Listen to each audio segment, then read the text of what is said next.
running. You guys want to delete the abomination Oh, this thing. screenshots in there? It's really depressing. All right.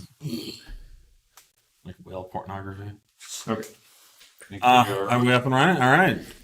Thanks for joining us. Number 41 show, live chat number 41 in since 2020.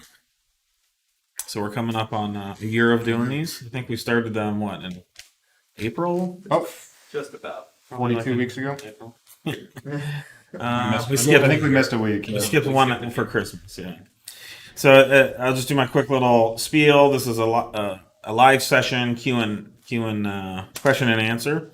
We're happy to answer questions really about anything, but specifically we're here to talk about 0 through 4 sport products and services and philosophies and engineering and products and updates.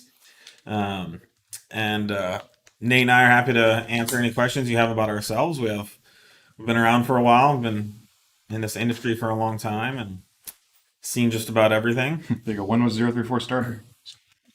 Yeah, put it in there. And then sometimes people comment that this happens on YouTube where people are like, "Oh, it's kind of rude how you're on your phone during the whatever." And it's like, well, we're not on our phones. Just staring at my laptop, ignoring Nate's, people.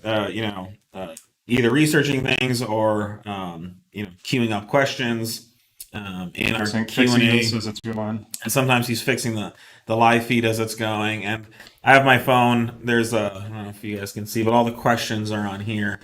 And it's sort of interactive form where Nick and Sean, who are also in the room, also edit the questions and add things as well. So for 1 hour, we're not checking our phones for anything other than This. we're here with you guys 100%. So let's get started. And if we say anything you don't agree with, feel free to follow up. If it's not clear to you or you need some clarification, also feel free to follow up. We have kind of a no BS policy. We're not trying to blow smoke. There's no magic about what we do. Science, engineering, integrity. We try to deal with things that are in the realm of what's true and real. So that's always our perspective kind of to you guys. So all right, someone's asking, what's the update on concept ideas for the 3.0T internal upgrades for those who are already dual pulley and wanting more? Well, we'll be releasing more information about this. These parts aren't necessarily super quick and easy to develop, and when we have more information, we'll release it. Obviously, some of the things that we're going to be looking at are rods and pistons. Yeah, not necessarily power adders. Yeah, and these are parts that would help the engine withstand more torque and more stress, and other things like head gaskets, head studs. Which people are having lifting and leaking issues with as well. So, but I think anyone could figure that out. Those are obviously the things that the motor needs. And there are some other things that we're working on that I'm not going to talk about right now, because sometimes our competitors like to listen and copy us even before we've done it. So stay tuned. Appreciate you following along with that.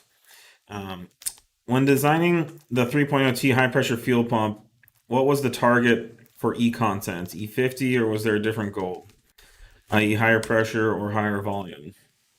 Good question. Yeah, pressure is a factor of volume. So I mean, you flow a certain amount of fuel, and basically the resistance to that flow is then going to be your pressure. So they're kind of one and the same with any kind of pumping system.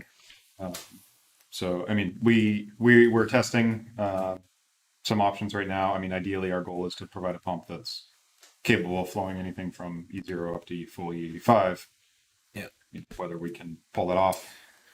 There's some limitations in the size and architecture of the part. We're not necessarily looking to do a clean sheet design of something. Yeah, there's so many constraints we got to work Yeah. with for the factory systems.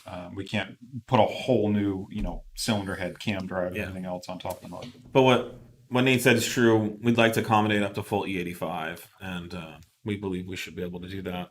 So we're currently in an early testing phase of some prototypes of that product, and we're very excited for this product. We think it'll be transformative to the 3.0 tuning platform.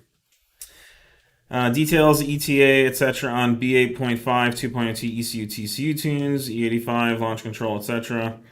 We're just, as we've said, we're just getting started on the tuning program for that application. So it's going to take more than a month to get products to the market. We don't really have any ETAs, but we're certainly shooting for this year, this summerish time frame. That's what we would need to do given the amount of resources we're dedicating to that. Where are you guys located? When was 034 started? How? Well, we're located in Fremont, California. We're right up the street from Tesla, which is also in Fremont, California. Fremont's about 20 minutes from Silicon Valley, what you would consider, you know, the Apple campus, Google, eBay, Microsoft, Facebook. eBay. You know, you can kind of drive through that Sunnyvale, Santa Clara Pick region. a tech industry, Yeah, Oracle, it's Cisco, whatever you want. So well, certainly I kind of grew up in this kind of high tech Silicon Valley neighborhood, and when I graduated from college in the late '90s, I graduated into the dot-com boom. The internet was just taking hold. People were starting to use it. Everybody was trying to figure out how can you make money on this thing. There was almost no e-commerce at the time. A lot of people were afraid of e-commerce, thought it wasn't secure, and it really wasn't. And so I kind of came out into this world of startups and raising money and venture capital, Series A, funding rounds and things like that. And so I did that for about 3 or 4 years, and I also survived through the boom and the bust. And so when the whole stock market went belly up on high tech stocks in the early 2000s, that was very traumatic for me in my career because basically, I don't know, half the companies around this area went out of business in like a month. And so everyone was unemployed, and so for a while I was kind of thinking, what can I do that I think is fun? I always knew I wanted to start my own business. I just didn't know what I would do, and I was super into Audis. I have a very obsessive personality when it comes to hobbies, and so when I get into something, I really get into it. And I started, playing with Audis in the late '90s, and the the amazing thing at that point was you take like an Audi 4000 and you put an Audi 5000 turbo engine in it. You take it from 115 horsepower to like 220. And you could even get it up to about 250, which is what the new B5 S4 at the time had, which was kind of like the benchmark of horsepower for Audis. And then there was all this Audi rally heritage that many of us in that community really resonated with. So I started doing 034 in about 2001, 2002, and it came out of this effort to create an EFI system to replace the CIS system that was on these older cars, which was called continuous injection system, which was basically a pump that would force pressure through a metering unit that would just spray an atomized stream of fuel all the time, not sequential, not pulsed like a EFI injector would be.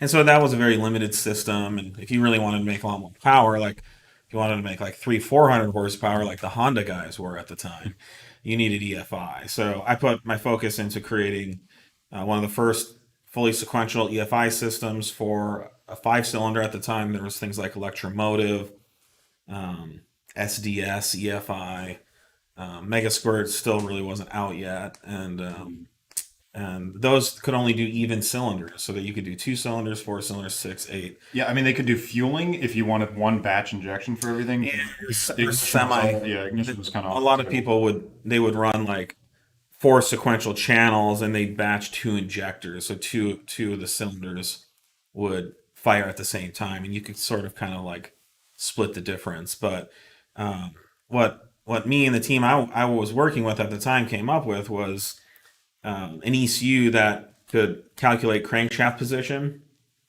anywhere in 360 degrees down to less than 1 degree of accuracy. And then the ECU could fire a coil and an injector at any degree time within that. So now it didn't matter how many cylinders you had. You had crankshaft positions, and you had a coil and an injector, and you could fire them whenever you wanted to. And so it created a very powerful engine management control system that in the early 2000s was only out there. And that ultimately launched 034's success. I think in like 2003, I sold like $100,000 worth of those ECUs.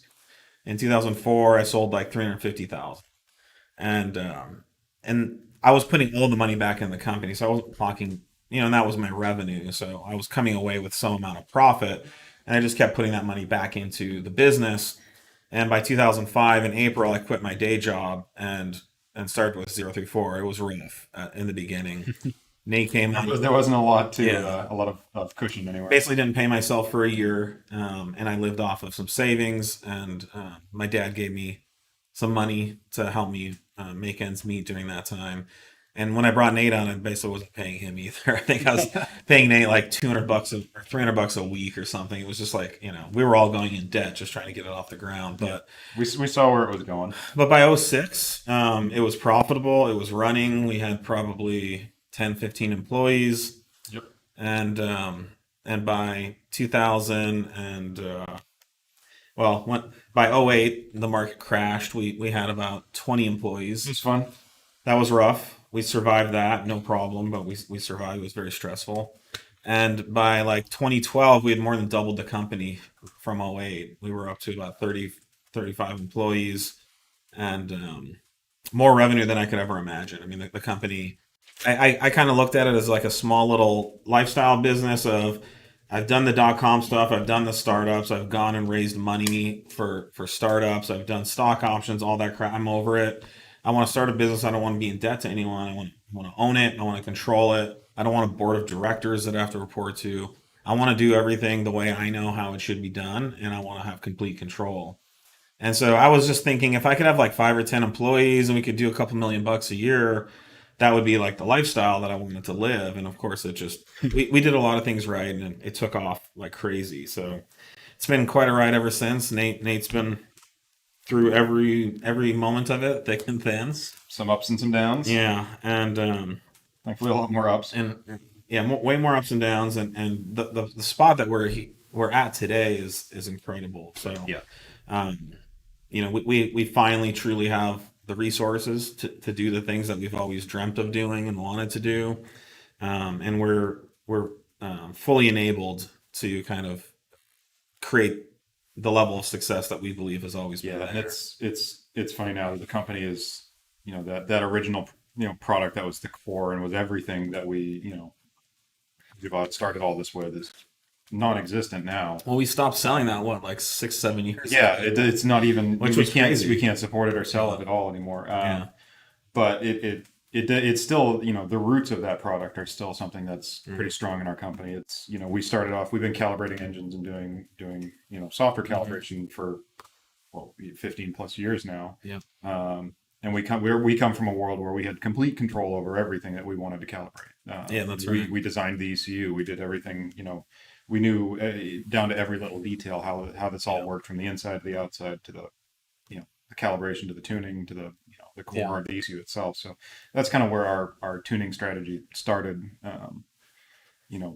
Back 15 years ago, and we kind of carry that through even today, where if the OEM ECU is not doing what we want, we dig into it and bend it to our will, because we know what we're trying to accomplish with it. So even though we're not selling those ECUs anymore, we kind of still have some. It's built a foundation for a lot of what we do sell currently. Yeah. So I'm probably ADHD or something. I've never been tested, but I'm sure I am. Yeah, I think all of us here are to a degree, and where that could be a possible negative, the positive is that we're not good at doing boring stuff. We like to do exciting things. We like to be engaged. We like what we do to matter to us, to be important. And the way my brain kind of works, it thinks about what it wants to think about. Sometimes sometimes Gary, our COO, teases me because when he starts talking, he starts getting in the weeds on operation stuff and Excel spreadsheets he's working on. I literally start yawning and I get tears in my eyes.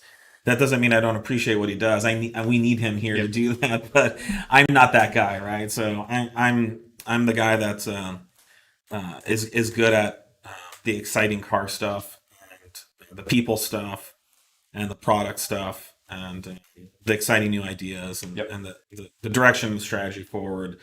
But one of my greatest accomplishments or achievements in my life, aside from marrying an amazing wife and building a family I'm very proud of, is the team that I've assembled here ultimately over the years. And I get to sit back and watch the work that they do and the things that they do that I could never do, and the things that they do so much better than I could ever do it if I tried to do it on my own, which at one point I did. I did everything on my own. And so beyond what we've built and the products and everything is the people and what makes this place, the people that define what it is and make it work and make it as amazing as it is. That's one of my proudest accomplishments, is just finding all these people, bringing them in, and then letting them do their best work. That's I'd say, if I could say I've done anything right, it's that. And that's one of the most rewarding things to me about 034 Motorsports. And all right, let's move on. But that's a good little brief. If you go on our YouTube channel and watch some of our videos about the company too, I go into more detail in different areas. Yeah, you're gonna making chili as well. Yeah, very proud of the chili, actually. That could be even better. I can't wait till we're able to have more people out here again. Yeah, those are really to share that with everybody. The chili, but as well. Well, I think that's the cool thing about the company. Our open houses is not only do I get to see the people that work here that make it happen, but then I get to see like how what we do affects the broader market and enthusiast market. The people that love what we do and that love the same things that we love, we get to see how many of those people we're actually influencing and helping, and that's very rewarding as well. All right, next question. I'm running your tuning on my B8S4 with gutted cats and put on O2 sensor spacers. Now my AFRs are trash. Well, it's a pretty technical description of what's going on. Yeah, first off, don't run any spacers with our... You don't need spacers. If we required spacers or recommended spacers, we would tell you that.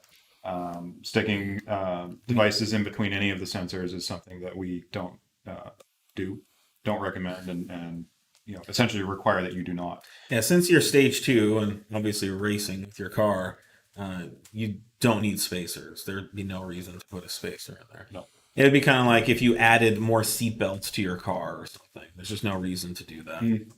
You added seatbelts in a way that got in the way of your current speed. Yeah. It's like it's more isn't better, and doing things like that unless specified or required, we do not. Yeah. We recommend you do not, or require you do not. Yeah. So take the spacers out, make your car lighter, enjoy a simpler life. Yeah.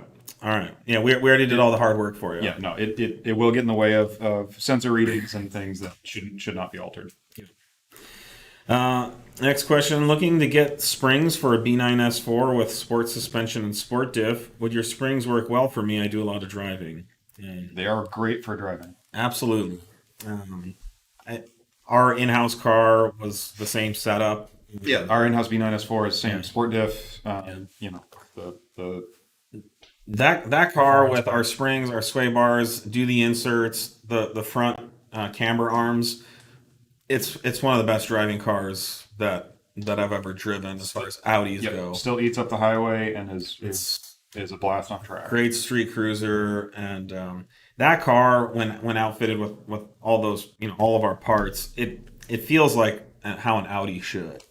And you get out of like an RS3 and you get in the B9, and obviously the RS3 is fast as hell, but the RS3, God, I'm sure I'll be apologizing for this, but it feels more Volkswagen, Volkswagens are awesome, but it feels more like a Volkswagen. That the B9 feels like an Audi. Yeah, it's just that multi-link quad. The multi-link, the longitudinal drivetrain, know, the longer wheelbase. the wheelbase. Structurally, it just feels more sound. Honestly, I think a lot of it is just that front suspension difference that you're going from the McPherson strut to the multi-link, and they just the way they feel and the way they suck up bumps is very different. Yeah, really nice handling car, and I think another good data point is Gary, our COO, who's raced professionally for years. That's his favorite car to drive. Pretty much all the cars that we have. Now, I mean, the R8's kind of in a class of its own, but as far as like Audi sports sedans, yeah.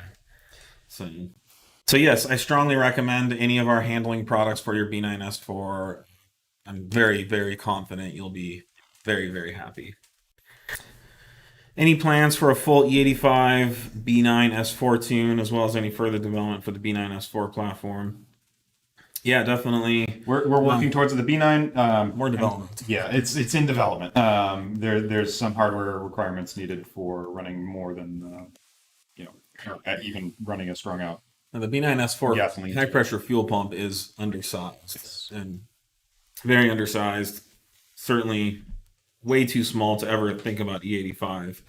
So I'm sure everyone's working on solutions for that. Yeah, we have stuff in the works. The B9 S4 Turbo is also not very big, and while you can get a little bump in power there, it's not nearly as much. The octane will certainly be a good bump from the E85, but the turbo itself doesn't have a ton of headroom compared to some of the others. Not nearly as much as, say, a 3.0 T B8 S4. Surprising. Yeah, because those are bleeding off quite a bit. But some of the quarter mile times that some of these B9 S4s are running are quite impressive, considering. So, but yeah, we're just getting started with the B9 S4 platform. So you really haven't seen much from us other than a good catalog of chassis and handling products. Yeah, I got a lot of hard parts, by the way. Which I think we have not only a bigger but a better lineup than anyone else in the world. Yep. For the B9. I would pretty much say that about any platform we touch, but you go look, intake, downpipe, tuning, we touch more parts of the suspension than anyone. So we have a few B9 EA 839 cars in. Wondering about any software development for that TCU B9 CF8. Yeah, so that's right. That's the B9 S4, or SQ5 or Q5, anything with a 3-liter. Turbo with an 8-speed. So yes, we are working. Congruently, we're doing ECU and TCU development for that platform. Yes, no, definitely hang in there. We have flashed in and started calibration on that in our B9 as well. Yeah. So someone's asking about how do I adjust 034 control arms. I'm assuming that. Yeah, this is a carryover question because we have some. Yeah, so we're prepared for this one. So, so this is one of our upper adjustable front control arms. This is available for the B5, B6, B7, B8, and B9 platform. These are specifically designed to replace the two upper links in the Audi multi-link front suspension, those platforms. So like as Nate just referenced, the RS3 and MQB platform, there's struts in the front, so there's no upper control arm. The upper pivot point is the strut. So sometimes, and we have sold so many of these style arms. I think we released our B5, B6, B7 arms back at least 10 years ago. But at the time, there was only one product on the market, and it had a turnbuckle right in the middle of the arm. Now, if you look at factory arms in general, especially an arm of this length, you would never see the factory put turnbuckle or the weakest point of the arm right in the middle. If you've ever taken a stick and broken it, you know that you can apply force and it always breaks in the middle. So that's the same kind of thing that would happen to an arm. So we went a different route, and we made the arm adjustable by putting a threaded heim on the end. So you can see as you thread this in and out, the arm gets longer or shorter depending on which way you turn it. We have always gotten feedback over the years of these arms are too hard to adjust. And I think there's generally been a misunderstanding on how to adjust these. We've put some resources out there, but we want to address it here in this video. So I think there's a common misconception that the pin, which goes in the top of the front upright or bearing carrier, that the pin has to be pulled in and out of the upright in order to make these adjustments. And that's not the case. So the beauty of our design is that once you take the top bolt off, and for the way these come is there's a bolt and a washer.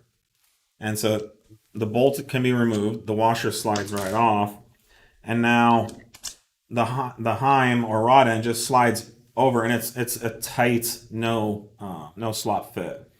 So if you want to make an adjustment, you can tighten the pinch bolt in the upright, and that's set. All you have to do is slide the arm off the top, turn it, and each turn moves the. We document it on the website too. It's all on our website. How much you can expect for a camber change per turn to help you more quickly dial it in. And then you simply slide it back on. And then you can lower the car. If you need to, you can quickly and temporarily just install thread the top bolt in, snug it by hand. And you can lower the car back on its suspension and recheck the alignment. If you need to make another adjustment, you remove the top bolt. Again, you don't have to torque it. You slide it off, and you can make adjustments. So the beauty of this style of adjustment is, unlike a turnbuckle, is if you get it right in the right spot, and sometimes when you tighten the nut, it creeps. It moves as you tighten the nut. So with this style of adjustment, you have very discrete steps that you can adjust in, and once you're in the right spot, you don't have to. You can just put the washer on and install the bolt, torque that once and for all, and as you torque this, the length of the arm cannot change. It doesn't change. So you lock in on alignment once you have it where you want. It's possibly maybe a touch more work, but in some cases it's less work because there's no creep. I think the people that think it's a lot of work, they're dealing with this pinch bolt here, and that's not how the arm is designed. So we used to ship the arms assembled like this, and I think that was creating some confusion because maybe people thought that they shouldn't tamper with this assembly. But we are now shipping these arms disassembled. So we thought, it's like Legos. A lot of the fun is putting it together. So. Yeah, they're shipped. They need to be torqued and assembled. Final assembly in the car. Yeah, it's all in the small instructions. We have instructions and stuff, but we now let the users assemble everything. Everything's designed to be disassembled, taken apart, put back together. It's a very durable. Not only is it OEM grade, but it's motorsport grade product. And then, of course, all of our arms feature stiffer density inner bushings, so you get a better performing product all around. But when you get these set up on a car and you get the camber where you want it makes a huge improvement. So we typically offer two styles. One style makes the arm longer than stock, so it's if you have too much camber and you want to take away camber. Or we have a style that makes the arm shorter than stock and allows you to give more camber. So on a typical sport application where the car's not dumped, you could add another 2 degrees of camber or something like that and greatly improve the handling. So our B9S4 with these arms, it transforms the car. When you readjust the arms in and give the front suspension some camber, it gives the car so much more grip. So, and it also makes the car just the steering and turning much more quick and precise. We have a follow-up question on it. Yeah. The half turns, do they provide enough resolution for final adjustment? They do, yeah. They're. What does our web page say? We document the difference. It's a fine thread, so it's a very very small amount, and I think it's. I mean, certainly you're limited, but I don't think in the real world it's actually limiting. I mean, we've been having people. We've probably had like 10,000 cars set their alignments with these arms over the last 10 years. It's 0.1 of a degree per. Yeah, 0.1 degree per turn. Per half turn, I think. Yeah. Per half turn. Yeah. Per half turn, right. So that's a good amount of resolution that you would ever want. I don't even know if a lot of machines read finer than that. So No, it's the right product. It's what you need, and the thing is, this competitor that we moved away from the way they did it. There's so many documented cases of their arms breaking or bending. Uh, that's the last thing we want a customer having to deal with. So this is a bulletproof, solid design. The only way this could fail is if this bolt's not torqued properly and it falls out. But that could happen when you're installing any part or component. This is a proven product that's been on the market for, like I said, 10 years now, and even with some of the questions and doubts out there, we still have a hard time keeping it in stock. And are they rebuildable? It's another question. Yes. Completely rebuildable. It's as simple as spinning out the rod end and spinning it into one. Yeah, the arm never wears out. You don't even have to take your pinch bolt out. You can just rebuild. And I think we sell like 4 different rebuild kits for these. Yeah, It's for ridiculous. whatever you need. You can buy just the Heims. And then there's a kit that adds the pin and the washers, and then there's bushings, and so. Unlike other stuff where you just have to buy a whole new arm, they're fully rebuildable. You can keep these going for the life of the car. And we price the rebuild kits with a lower profit margin than we would on most of our products, just as a way to support the customers. So I think you find you could rebuild these arms for about $100. It's the idea, So In relation to the arms, someone asked, should they replace the torque to yield bolts when they're installing the arms on the inner side? Yeah, I mean, generally a good idea. But I believe we sell those.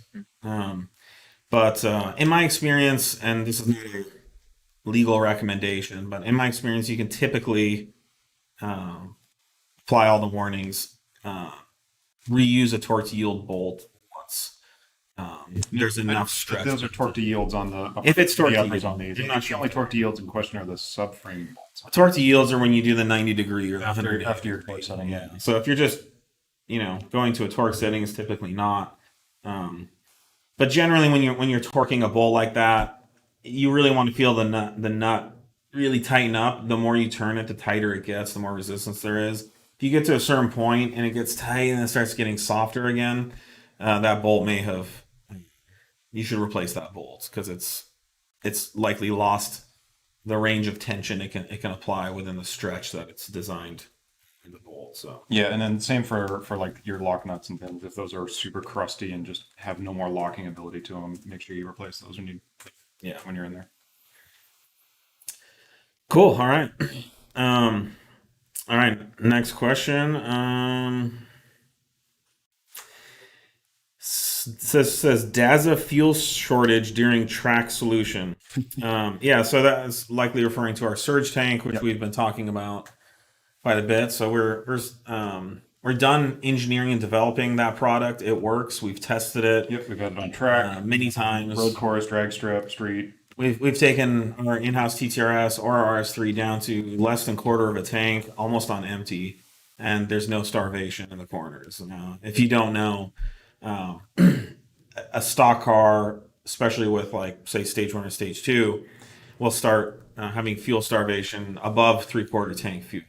Almost you can fill it up and you might get 1 or 2 laps and then it starts. It's a handful of laps, depending on the track, but it's a handful of laps typically, and then you'll take a right turn, try and get on the power, and you'll either have nothing there for a while or it'll start cutting out on you because it's unable to get enough fuel to the pumps.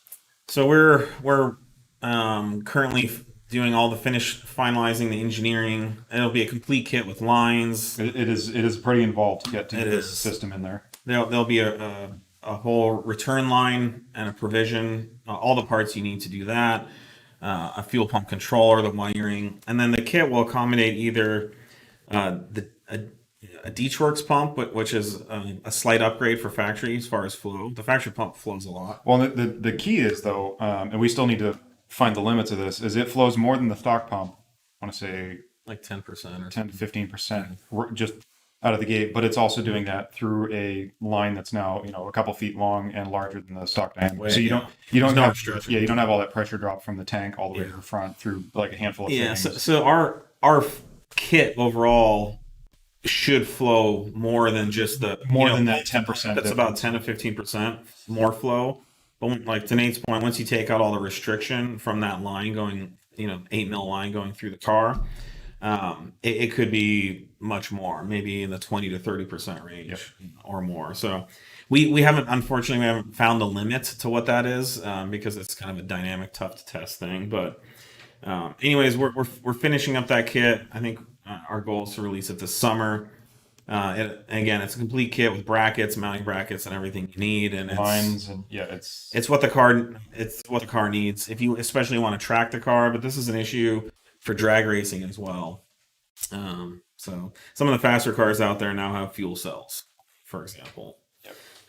All right, next question. Can you send logs, or can you send log? Can I send logs to you so I can know my tune is working correctly? Yep, that's Yes. why we have a data logger. That's why we give you the ability to capture that data, and you can always email tuning@034motorsport.com with any questions, logs, or otherwise you just want to health check. I mean, usually you don't need to send one every day to make sure everything's running right, but if anything's changing or you just want to get an update or a check in on how things are going, we're more than happy to take a look at logs. We've got some the tools we have here. It makes it pretty quick for us to review a log and get back to you. Yeah, definitely take advantage of that service. Yep. And yeah, we always recommend more than less. So feel free, if there's any questions, grab a log, send it our way. Someone's asking, any gains putting an intake on a stage 1 V8? Well, There are, we have, yours, well, for sure. very much depends on the intake. We have data that, does show a pretty substantial pressure drop even on stage 1, from the stock intake. So yeah, there can certainly be gains to be had from over a stock box and stock intake system. Yeah, I think you'll be very happy with our intake, power-wise and everything else. The other good thing is our intake doesn't cut through your fuel lines. That is the arc. It's one of the benefits. Can you include larger stickers in the order boxes? I'm not sure. I mean, we'll definitely take that in consideration. I think the stickers we include Like a now are 6-inch. they're maybe more like 4 inches or so. But thanks for the request. We'll definitely take that in consideration. MQB 2.0T full E85 hardware ethanol blend maps coming. Yep. IS38 EQT hybrid tuning ? No, we're Definitely certainly working on all the blend maps, and then E85 will require more injectors as well. So that's all stuff we have on our radar. That'll be coming probably mid to late summer. Yep. What difference between Tiptronic ZF8 and the S-Tronic twin clutch? So the person was asking what's the difference, I guess, between the two transmissions. So the ZF8 is much more your traditional automatic transmission, where you get some gears and clutches and its own setup in there. Although it's substantially better version. Torque convert. Yeah, right. It's all ultimately controlled by software, and it's not the automatic transmissions of old, where you've got a very mushy transition between shifts, and you can't manage down shifts, and only like 3 or 4 gears. So it's a very advanced automatic transmission, but it's still an automatic that runs through a torque converter and has a more traditional automatic style transmission build. Yeah. The S-Tronic twin clutch is much more like a robot controlled manual transmission, if you wanted to think of it that way, where it has 2 clutches that act just like your traditional clutch in a manual, and it changes gears just like you do in a manual. The trick being is there's 2 of those clutches, so it'd be if you had a 4th pedal in your car and another foot to work it. Wait, so what? This is the S-Tronic twin clutch. What's that? DSG. That's just the Audi's branding for the DSG. It almost sounded like you were just talking about R-Tronic. R-Tronic would be a single clutch. Yeah. This is a automatic shifted. Which is that's the second clutch. Basically lets you preload a gear. Yeah. It's got a second input shaft for that set of gears, and that's kind of where all the magic lives. Is you've got your next gear all loaded up, ready to go. Mm-hmm. So if your gear change, it's not actually changing gears. You're just taking your foot off one clutch and putting it in the other, and you're instantly into that next gear. There is one in between called the R-Tronic on like the R8s and some of the Lamborghinis and BMW did it. Where it was literally a normal manual transmission with one clutch, and it just operated the clutch and shifted the gears for you, which was a bit more tragic than the S-Tronic and It, GF8. It works. it wasn't better than manual. Yeah, it wasn't really any better than manual. It just you just didn't have to do it. Yeah. But it was a lot. It's slower than a manual shift, really, when it comes down to it. Yep. Yep. Now DSG's Unless you're a whole new thing. I mean, it's an automatically shifted transmission, but it's not what I would consider to be an automatic transmission in the way that like a torque converter, right. Transmission is. Right. But you do get the benefits too of these are traditionally most all of these are wet clutches as well, which have a much higher heat tolerance and better generally better clamping power or ability for a given diameter. There's really nothing the DSG doesn't do better than a manual. It's other than that you don't get to shift it. Yeah, if you want to do clutch kicks in the middle of something, that's not really an option on most. But as far as power holding, speed of shift, like staying on power, a DSG can do all those things substantially better. So because we're talking shifts in like the, on the higher speed shifts that we request 50 to 60 milliseconds. Yeah, and the best manual shift you can do is maybe 200 to 250. Yeah, most average is like 300. Most of the data we had on track, and particularly for Audi transmissions, was 300 to 400 milliseconds for a good shift. By the time you're off the gas, in the clutch, changing gears, and then back on the power. By the time that power comes back up. I mean, when I was doing a lot of drag racing, I think I was getting in the 250 range at some points with an O1E, which is terrible. That was just to complete the shift, and then you've got to wait for the turbo to come back up. Yeah, so it was crazy. We would look in the data logs and say in third gear the car would accelerate at an incredible rate, and I would begin to back off the throttle, push on the clutch. You can see all that in the data, and then the car during the shift would slow down like 3 miles an hour just during the shift. And then as the turbo would spool up, acceleration, would stop falling and would slowly ramp up. But I mean, you're basically losing 5 miles an hour of speed between the third and fourth gear shift. Now in a DSG, that would basically be nothing. Yeah. Or a ZF8. That's a ZF8 would also be the automatics are they're very good at shifting and keeping power on. But God forbid you have to shift from fourth to fifth. You're going that much faster. There's even a bigger wall of air that you're running into. I mean, it's just it's really bad. So, I'm really good at manual transmissions, and I've pretty much converted over to DSGs just because I can focus more on the driving and less on the shifting. But I will say, seeing like someone like a Hans Stuck in a rally car, I mean, that's pure art, like it's just beautiful, like seeing all the footwork and everything. There is a lot you can do with with the clutch too to manipulate the car's attitude and power delivery. We're certainly not saying that's there are some advantages. There's advantages both ways. But I don't know if any of those things make the car give you faster lap times. It's possible. And in a rally the driving's a little bit different. And a lot of those are purpose built. I don't know a lot of rally drivers anymore that have a clutch. Well, I guess the race stuff you can still use a clutch on some of those applications, but the race specific boxes too. You've got more controls. You can release clutches more. Those are automatically shifted manuals. Yes. The really good racing transmissions are better than DSGs. They're faster, and they are. But they have a lot of compromises you wouldn't want. They're not for the street. They have dog gears and things like that, and when they shift, the gears crash into each other, like practically breaks your neck. But they're very fast, and typically like on like the Audi customer racing cars, they're the teams that are upgrading away from those cars come with a DSG from the factory. The teams that are upgrading to something like a Drexler, sequential transmission are picking up like 2 seconds a lap. And that's the result of just gears crashing into each other and zero compromise for comfort or and NVH or anything. Yeah, generally those are a lot more configurable for ratios and things. Yeah, will probably help quite a bit too. Anyways, that was kind of a long roundabout answer. I'll say one last thing. The ZF8 is amazing. It's a great automatic transmission. This is not your your dad's automatic or even my automatic from when I was younger. It's so much better than anything I think that's ever been on the market, going like 10 years back or beyond. All right, someone's asking about ZF8 tuning for C7. Yep. Yeah, we're working on all the ZF8 stuff. Yep.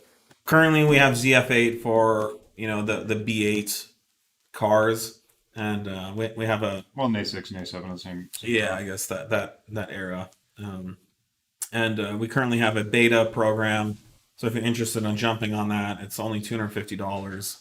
Price will more than double at some point, and if you buy now, you'll get all the updates for free. So if you're interested in it for those applications that we do have, hit us up. Yep. Oh, this is a good question. I want to switch from H&R springs to another set of springs for my Magrite 8V RS3. How do your suspension components compare to H&R and Bilstein? Well, we talk about this a lot, and there's a number of clipped out videos that we could share. But the one thing I'll say is H&R does not make an RS3 spring. So they make a A3 spring, and it's for everything from an A3 to an S3 to apparently it fits an RS3, so they list it. But I don't believe that H&R has taken or created an engineering effort to create an optimized spring for the RS3. That's what we did. So we do offer an S3 spring kit. We offer an RS3 spring kit. Those springs are not the same. And we're actually about to release an A3 spring kit soon for non-Magrite A3s. Yes. Our S3 spring kit can be used on Magrite A3s because they're very similar cars. The weight and the balance of the car. Yeah. And the RS3 has a lot more power. It has different dampers and Those different weight balance, different weight distribution. So we're confident that our RS3 springs will be a substantial improvement over the H&Rs. We've done extensive testing on the street. We've done extensive testing on track. In fact, Mark, our senior hardware engineer, ran all of our parts on an RS3 in NASA time trials for a year. And so, it's kind of the difference between a mass-produced product with kind of not a lot of heart and soul and a product developed and curated by enthusiasts like us who have RS3s, who love the RS3, who understand the differences between an RS3 and an S3 and an A3. And so the engineering and the ultimate product are different because there is a difference between those applications. So we would encourage you to buy our springs. We're confident that you'll be very happy with them. Yep. Just to follow up that last, going back to the automatic versus manual, someone posted about I has a Mark IV GLI with an automatic. That's the old style we're talking about. That's the older, the traditional Tiptronic and Audi and Volta. That's what we call an auto tragic. That is very, very different from the ZF8s and the newer era of transmissions we're referring to. All right. And I don't know that there's an equivalent in the transverse cars to the ZF8 that would shift anywhere near that. I think all those automatics are still pretty soft. All right. Someone has followed up saying that H&R does make an RS3 spring. That's news to me. I think the same comments apply though. I'm not sure. I haven't spent a lot of time with that spring in particular, but I can say that in every case that we compare our springs to the stuff, the mass market stuff, ours ride better and handle better. In particular, a lot of the H&R applications we've tested here have been way too low and way too crashy. Yeah. That's typically they're too low and too stiff, which I think some people like the look of that, but the crashiness and the ultimate effect on the handling and the ride are not worth it typically. So our RS3 springs are designed and engineered from the perspective of optimizing performance, handling, and keeping what's good about the car from a comfort standpoint. So I don't think we make any compromises for comfort. Like the handling's not a lot worse because we want it to be comfortable, but the shock also isn't bottoming out because not only is that not comfortable, it's not good for performance. You can look back to last week. We talked a lot about the suspension travel, shock ranges, and whatnot. So it's a big consideration when we develop springs. Someone's asking, is no lift shift possible for the B8 S4? It's possible, but it's one of those things I have yet to see anyone faster with a no lift shift implementation in a stock car like this than not. I mean, DSG's already. Well, this is a manual. Oh, for a manual. Yeah. Okay. No. Yeah. You definitely get Yeah, no I lift guess shift there'd be out no of the point box in DSG. If you're lifting when you're shifting a DSG, Yeah. there's no reason. So it's fundamentally possible. There's a lot more that goes in around it to do it right on a manual car than almost any OEM car is going to have set up correctly, and a lot of that is the actual the clutch release switches. Switch. And to know exactly when that is releasing correctly to when the actual clutch disengagement occurs for the given power you're at. That's not something that is calibrated or set up correctly on almost any OEM car, or even capable of being set up correctly. So you're almost always going to have some clutch slip before or after, and then you've got a rev limit issue, and then you've got it's not an easy thing to do right. And I haven't seen anyone other than just some making noise. I haven't seen any reason for it to be implemented in a stock car. It still cuts power during the shift, right? I mean, you can't keep power to the wheels while it's shifting. Of course, no, Yeah. of course not. Yeah, no. So you still get the you're dip, still the drop in acceleration during you're the shift. still releasing all It power. just saves you having to move your foot back and forth, on and off the throttle. and especially on a supercharged, It doesn't matter. Yeah. you're not losing anything in the power. On a turbo, it's more beneficial because you keep the exhaust energy going through the turbo, which keeps the turbo shaft speed up. Yep. But on the supercharger, it's a 1-to-1 ratio to the crankshaft, and there's no lag. So Yep. as long as the crankshaft is spinning at a certain RPM, so is the supercharger. So not nearly the benefit on a manual car, but I think the other issue is there's just very few manual cars. Well, there's very few manual cars in general in this platform, but it's the risks and the setup. Just there's not enough reason for it. Yeah. Someone is asking, what are the stage 0 maintenance mods I should do to my B8.5 S4 before I go stage 1? I think we have a video clip out of this from like 2 weeks ago. Yep. So we'll share that. It's That is the right question to ask. It's a great question to ask. I think we're still working on doing a blog post about this as well that we can provide to any potential customers with all the information that you would need to do that. Yep. DQ 381 development ? We excuse me. We already have a number of DQ 381 files out there. We need to get a product page up for it, but it's available for most all the platforms that need it.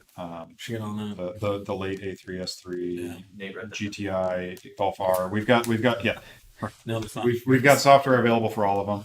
The DQ 381 is essentially identical. Write that down. Right. Yeah. Structurally and One of the names. software wise is the DQ 500 stuff in the VASA. So yeah, we've got quite a bit of work around those, and we can support you. How significant is the sport diff on the B8S4 than to not have one? Can you still use launch control with your tuning with no sport diff? Absolutely. Yeah, so the sport diff really comes into play when you're turning, trying to handle on track and corner, basically mid corner exit characteristics is where you're going to see the difference. It allows you to turn the car more to a degree with a throttle than a traditional all-wheel drive car. Typically, when you're turning and applying throttle, the car pushes. Mm-hmm. But because the sport diff is able to apply more power to the rear diff and to the rear tires, and to the rear tires that have more particularly traction. the outside tire, it actively will essentially overdrive that outside tire to give you that more of an oversteer tendency. The car will drive more like a rear-wheel drive car than an all-wheel drive car under those conditions. Right? Now, I'll say that something that I didn't know about that I've been made aware of recently is that the vector diff or the sport diff is not as strong or stout as an aftermarket limited slip differential. So there's actually movement now of people moving away from the sport diff to the standard diff because they can replace the standard open diff with a an aftermarket limited slip differential. And so that's actually something we're doing on an in-house project that we're working on. Yep. I think if you just have if you just want to build a B8S4 for weekend track days, Yeah, get it to stage 2, the sport diff is perfect for that. Yeah, and I think that's the key. Is if you're doing track day stuff and that's your focus, the sport diff is still going to be the diff to choose. But if you want to run 10s or if you're doing faster, a lot of dig acceleration stuff and with a lot of traction, or that's not where the sport diff is going to help you at all anyway. Yeah. Or you want to go on track with 600 horsepower, the sport diff could have issues, and I don't know what the power limit is. I don't want to claim that I know what that is, but there are people in the community who have developed this diff because the factory sport diffs do fail. Is there a certain stage or power that A lot of it's been on the bigger, the S6s and the But if you're pushing the drag strip really aggressively in your supercharged car, you could potentially break it. Like these. So the C7 has the same rear diff as the V8 For the most part, it's minor differences, but same core architecture. Yeah. The other thing sport diffs have that's kind of cool is the two-way action of it in terms of if you're decelerating in your sport application, it'll still hold the inside wheel, help turn and things. Well, the sport diff is if you're on track, if your track, cornering characteristics are the most important thing. I still think the sport diff is, as long as it's something up for what you need, is the way to go. That's a good stuff. I certainly wouldn't spend the money on it unless it had failed or something. Or you plan on going for. Or you have a reason. Yeah, which is what we're doing. Wow, I looked at the time and it was like 11:25, and then I just looked again. It was 9:57. Time flies. Yeah, we're almost. Let's see. And we apologize. We have a lot of questions left over here that we're going to have to get to next week. Yeah. Someone's asking, how does X34 open intake compare to a modified OEM airbox with a higher flowing filter in terms of IATs? We don't have any data on that. Yeah, that's a tough one to answer because the modified airbox is, how'd you modify it? Where'd you cut your holes? Yeah, but I think there's an implication that our open intake is somehow worse for heat, and that's not the case. Not anything that I've seen. It's pulling. We do have data on them. Yeah, it's pulling from very clean air for the most part. The whole quarter behind the headlight area. There's no real heat source that it's drawing from directly. No, especially when the car's moving, it's not like the open intake is open to the hot parts of the engine compartment. There's when the hood is shut on most of our open intakes, they're either very close to the hood or almost touching, or in some cases are touching with a rubber gasket or seal.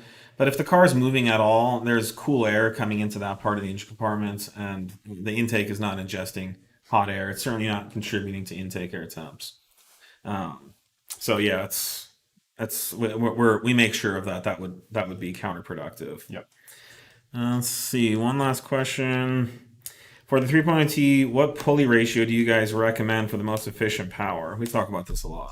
As small as you can get away with. I mean, and which is what size? It depends on your application, what you're doing with it. When I had my car out on track last week, I set it up with a 179 millimeter lower. That's track street road course use. You have a lot of sustained power. You have a long duration of basically heat generation that you're dealing with. So, if you're just sitting there cooking your air, and heating everything up, you might get a little more power, the first half lap, and then after that, you're probably making less overall. Yeah. So it really depends on your situation and what you're doing. Generally, we recommend spinning the supercharger as slow as possible to achieve the needed power. Yeah. And that's where you asked about efficiency. That's where the efficiency comes in. Yeah. The slower the supercharger is spinning to produce the desired pressure, the more efficient it is. If you have to spin it faster and you get a marginal or a small increase in pressure, then you're losing efficiency with each step up. So I think typically the 187 with the supercharger pulley. 179 Yep. With the supercharger pulley is a good efficiency spot. That's what I like to be for generally all recommended stage 2 dual pulley setups. The 190 that we have, I would say most people probably don't have the cooling setup for it, even though a lot of people run it and run bigger. It's tough. It's easy. You can just think throwing bigger and bigger pulleys on there, you're going to make a little more power. But, you know, especially if you're running on like 91 or 93 octane, you're just going to be pushing more heat and pulling more timing and making the whole system grumpier. So Nobody's got the world record for the 207. that's a good point too. Yeah, all the world record stuff is like a 184 millimeter pulley. I think was the world record stuff. It's not these 190, 200, whatever lower pulleys. The 190 we offer as sort of an in between where you don't necessarily have to replace your upper pulley. You just do the low, Just do the whole thing. and you're at that dual pulley ratio. You can look at the ratios on our website, but we don't necessarily tell you to stack that and the upper for every application. Well, thanks for joining us for another session. We will see you guys, I believe, next week. Monday at 11 is our new time that we started doing recently. So appreciate it, and cheers. We'll see you guys next week. Thanks, guys.